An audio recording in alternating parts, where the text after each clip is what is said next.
L'UGL Polizia si schiera al fianco della Regione Veneto e del governatore Luca Zaia nella querela sui costi dell'ordine pubblico per il referendum sull'autonomia addebitati dal Viminale a Palazzo Balbi.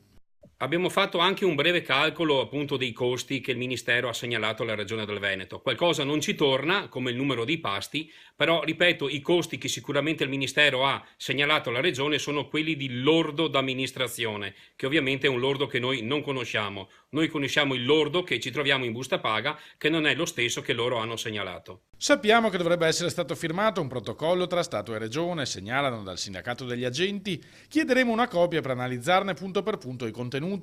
Quello che è certo è che una richiesta di rimborso per il costo delle forze dell'ordine è un fatto senza precedenti.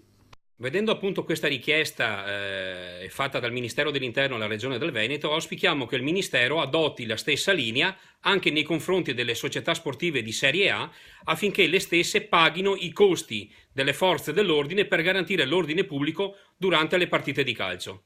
Una provocazione, spiegano i sindacalisti, alla quale vogliamo aggiungere una riflessione. L'unica specialità di polizia che non riceve nessuna indennità è la polizia di frontiera, che lavora quasi esclusivamente in porti e aeroporti gestiti da società private.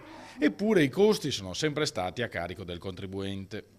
Cogliamo ovviamente l'occasione per dire che il nostro Ministero, così solerte nei confronti della Regione Veneto, a chiedere appunto i costi dell'ordine pubblico per i seggi, sia anche così solerte e veloce e celere nel pagare le varie indennità che attendiamo da più di un anno e mezzo.